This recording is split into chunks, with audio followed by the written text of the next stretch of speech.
महामंडलेश्वर कैलाशानंद गिरी महाराज जी हमारे साथ है। कैलाशानंद गिरी जी महाराज, महाकुंभ लगने जा रहा है और 12 साल में एक बार आता है। सबसे पहले तो जनता को ये बता दीजिए क्या क्या महत्ता है इसकी। महाकुंभ क्योंकि सबको पता होना चाहिए आपके माध्यम से, वैसे तो लगभग लोगों को पता है कि महाकुंभ समुद्र मंथन से जो अमृत निकला, वह अमृत देवता और राक्षसों के बीच में जब उस अमृत के लिए युद्ध हुआ, तो उस अमृत को लेकर के जो छीना झपटी हुई, वो अमृत जहाँ जहाँ गिरा वह स्थान महाकुंभ का स्थान बना। वह अमृत गिरा हरिद्वार में, वह अमृत गिरा तीर्थराज प्रयाग में, वह अमृत गिरा नासिक में, वह अमृत गिरा उज्जैन में, जिसके कारण ये 4 महाकुंभ लगता है। और चारों महाकुंभ महात्माओं के लिए अत्यंत महत्वपूर्ण है। सबसे पहले सन्यासियों के लिए, महात्माओं के लिए, क्योंकि इस परंपरा में सबसे पहले सन्यासी आए। आदि जगत गुरु शंकराचार्य और मधुसूदनानंद सरस्वती जी महाराज के द्वारा निर्मित हमारे जो अखाड़े हुए, 7 अखाड़े, वो सन्यासियों के हुए। उसके बाद रामानंदीय परंपरा आई, उसके बाद जो है वो उदासीन परंपरा आई, उसके बाद निर्मल परंपरा आई। तो ये 3 परंपराएं, 4 परंपरा हमारे अखाड़ों की है, 4 परंपरा अखाड़ों की है। और वो चारों साधु आपको इस समय प्रयाग में दिखेंगे, महाकुंभ में दिखेंगे। तो इसलिए महाकुंभ भारतीय परंपराओं के लिए, सनातन परंपराओं के लिए सबसे बड़ा पर्व है। और इस 1 महीने 40 दिन के पर्व में 40 करोड़ लोगों की आने की संभावना हो रही है। और अगर 40 करोड़ नहीं भी आते तब भी 30 करोड़ लोग तो स्नान करेंगे। 1 महीने 40 दिन के अंदर 30 करोड़ लोग यदि स्नान करने आ रहे हैं तो कितना महत्व रखेगा, कितना महत्व रखता है यह स्थान और कितना महत्व रखता है यह मेला। विश्व का सबसे बड़ा मेला है। मैं अपने शिविर की बात कर रहा हूँ। मेरे शिविर में एक दिन में 10,000 लोगों को भोजन कराने की व्यवस्था कराई जा रही है। 1 करोड़ लोग भोजन हमारे आश्रम में करेंगे। 1 करोड़ लोग हमारे आश्रम में, गरीब लोग भोजन करेंगे। इस प्रकार से कम 5 शिविर बड़े लग रहे हैं उस प्रयाग में। 5 कम से कम बड़े, 5 हैं कम से कम, नहीं तो मैं तो ये कह रहा हूँ कि 8-10 होंगे बड़े, लेकिन 5 तो हैं शिविर, जहाँ एक शिविर में 5-5 हज़ार, 7-7 हज़ार, 8-8 हज़ार लोग भोजन करेंगे। वो भोजन कौन करा रहे हैं? देश के जो हमारे भक्तजन हैं, उनके सहयोग से भोजन हो रहा है। कोई दाल दे रहा है, कोई चावल दे रहा है, कोई आटा दे रहा है, कोई सब्जी दे रहा है, कोई कंबल दे रहा है, कोई स्वेटर दे रहा है, कोई कारपेट दे रहा है, जो गरीबों की सहायता के लिए वहाँ काम करेंगे। मुझे क्या लगता है कि यह कुंभ, क्योंकि यही अवसर आवत अति कठिनाई, गोस्वामी तुलसीदास जी महाराज का एक चौपाई है, वो लिखते हैं कि यह अवसर अत्यंत कठिनतापूर्वक लोगों के बीच में आ पाता है। और यह महाकुंभ 12 वर्षों बाद आ रहा है। इसको देखने के लिए, इसमें शाही स्नान करने के लिए, इसमें पेशवाई में जाने के लिए, साधु संतों के दर्शन के लिए, आचार्य और नागाओं के दर्शन के लिए करोड़ों लोग, लगभग 10 करोड़ लोग, 10 करोड़ अनुयायी हैं हमारी पूरी दुनिया में, जो 10 करोड़ लोग हमें मानते हैं। और उस 10 करोड़ लोगों में से हमें लगता है कि 50 लाख लोग पूरे देश से आ रहे हैं, जो मुझसे मिलने आ रहे हैं, हमारे प्रवचन सुनने आ रहे हैं, हमारे सत्संग सुनने आ रहे हैं, हमारी शिविर में भाग लेने आ रहे हैं। मुझे लगता है कि जो 30 करोड़, 35 करोड़, 40 करोड़ लोग आ रहे हैं, वो सब कुंभ में गोता लगाने आ रहे हैं, डुबकी लगाने आ रहे हैं, अपने जीवन को उद्धार करने आ रहे हैं, अपने जीवन का कल्याण करने आ रहे हैं और अपने मानव जीवन को धन्य करने आ रहे हैं। इतना पुण्य स्थान है और इस जगह पर गैर सनातन की एंट्री बंद है। आपको क्या लगता है, कैसा फैसला है? बिल्कुल है। मैं इस फैसला का स्वागत करता हूँ आचार्य होने के नाते, क्योंकि परंपरा है। मैं तो अपने भोजन और भजन पर शुद्धता रखता हूँ। अभी आप देख सकते हैं कि मैं यहाँ 3 दिन के लिए आया तो मेरा रसोइया साथ आया है। उससे ये प्रतीत होता है कि मेरा भोजन पर, भजन पर और जल पर हमारी शुद्धता रहती है। तो इसलिए हमारा भोजन, जैसे खाएंगे अन्न वैसा होगा मन, जैसे पिएंगे पानी वैसे निकलेगी वाणी। तो इसलिए भोजन, भजन और विश्राम ये एकांत की बात है। इसलिए हमें इस पर जरूर ध्यान रखना चाहिए। और सरकार का यह निर्णय है, यह अत्यंत, क्योंकि सरकार को यह निर्णय कठोरतावश लेना पड़ा। सरकार कोई सहजतावश ये निर्णय नहीं लिया है। मैं आपको ये भी बता देना चाहता हूँ, सरकार के कानों में, सरकार के नज़रों में, सरकार के आँखों में, सरकार के शासन के द्वारा आपके ही माध्यम से वीडियो गई है, मीडिया के माध्यम से वीडियो गई है कि इस वीडियो में यहाँ थूका जा रहा है, इस वीडियो में यहाँ ऐसा किया जा रहा है, इस वीडियो में अपवित्रता रखी जा रही है। उस कारण सरकार को यह निर्णय लेना पड़ा, क्योंकि कुंभ में हजारों, हजार, लाखों लाख साधु अपने तपस्या छोड़ करके कुंभ में आ रहे हैं, कहीं उनके साथ किसी प्रकार से दुर्व्यवहार न हो जाए, उनके भोजन के साथ कोई अपवित्रता ना आ जाए, उनके भोजन के साथ कोई अव्यवहार न हो जाए, कहीं अभद्र व्यवहार उनके जीवन में ना हो जाए। उस कारण सरकार को यह निर्णय लेना पड़ा है और लेना चाहिए। हम उस निर्णय का स्वागत करते हैं, वंदन करते हैं। आखिरी के 2 सवाल लूँगा कि आपने कहा कि भोजन में थूका जा रहा है, ये आपको क्या लगता है कि कौन है ये लोग, कौन थूकते हैं, क्या इनकी मानसिकता होती है? देखिए, आपको पता होगा, हम तो सनातनी हैं, हम तो भोजन चखते भी नहीं हैं।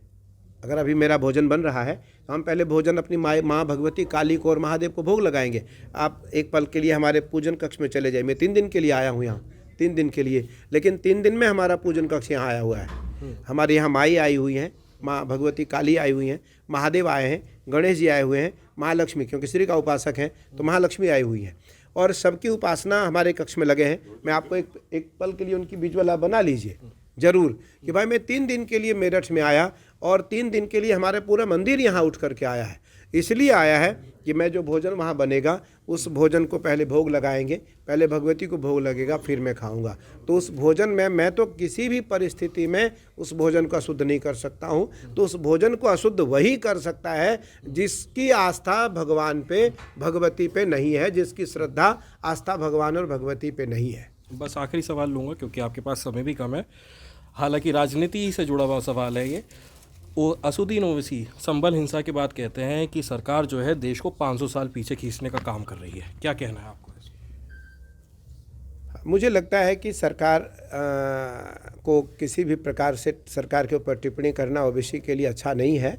अच्छा इसलिए नहीं है क्योंकि वो जनप्रतिनिधि है, जनप्रतिनिधि है। अब उसको अपनी मुग़ल शासन की इतिहास को पढ़ लेना चाहिए, मुग़ल शासन इतिहास को पढ़ लेना चाहिए कि उन्होंने हमारे साथ क्या किया था, क्या किया था। मैं तो उसकी पुनरावृत्ति संविधान के माध्यम से करा रही, हमारी सरकार करा रही है। सरकार जबरन कुछ नहीं कर रही है, सरकार तो नियम के अनुसार उसको कर रही है, कोर्ट के माध्यम से और शासन के माध्यम से। मुझे लगता है कि मठ मंदिर जो हैं वो सनातनियों के हैं।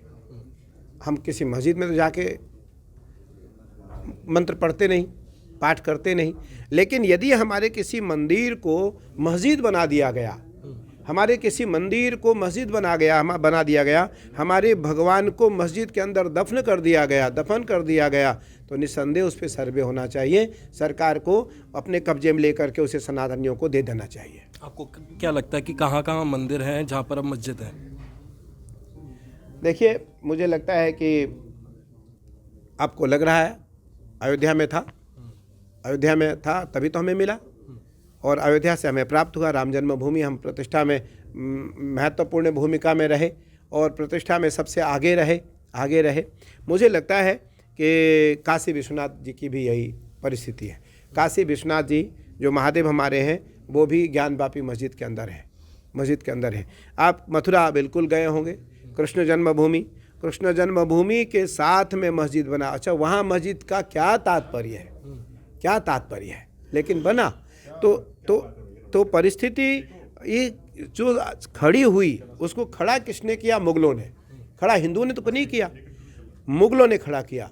आज मुगल शासक जो लोग थे उन्होंने मंदिरों को, मठों को छेड़ा, तोड़ा, नष्ट भ्रष्ट किया, मूर्तियों को तोड़ा। भाई आज राम जन्मभूमि का जो मंदिर हमें 500 वर्ष बाद मिला, वो मिला कोर्ट के माध्यम से। यदि वो उसमें सत्यता नहीं होती तो निसंदेह सनातनियों को वो नहीं मिल पाता।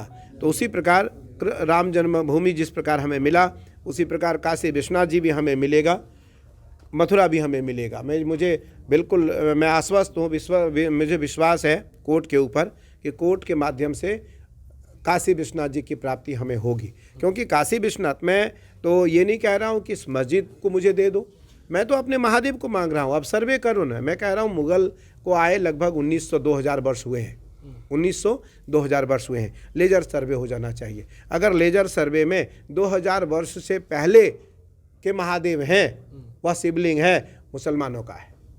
लेकिन सुप्रीम कोर्ट ने अभी आदेश दिया है कि अभी कोई सर्वे का आदेश या कोई फैसला नहीं लेगी निचली अदालतों के लिए कहा है। देखिए, भारत सनातनियों का है। जब पूरा सनातन रोड पे आएगा, पूरे सनातन आंदोलन में आएगा, तो कोर्ट को निर्णय लेना ही पड़ेगा कि इसकी सर्वे होनी चाहिए। मैं मारपीट की बात नहीं करता हूँ, मैं युद्ध की बात नहीं करता हूँ, मैं किसी प्रकार की कोई गृह युद्ध की बात नहीं करता हूँ, मैं तो धर्म की बात कर रहा हूँ। यदा यदा हि धर्मस्य ग्लानिर्भवति भारत अभ्युत्थानम् अधर्मस्य तदात्मानं सृजाम्यहम् परित्राणाय साधूनां विनाशाय च दुष्कृतां धर्म संस्थापनार्थाय संभवामि युगे युगे। हर युग में ईश्वर का अवतार होता है। तो मुझे लगता है यह सनातन का युग चल रहा है, इसलिए हमारी मठ हमें मिलना चाहिए, हमारी परंपरा हमें प्राप्त होनी चाहिए और वो कोर्ट को देना चाहिए, कोर्ट को देना पड़ेगा। बहुत बहुत शुक्रिया बात करने के लिए।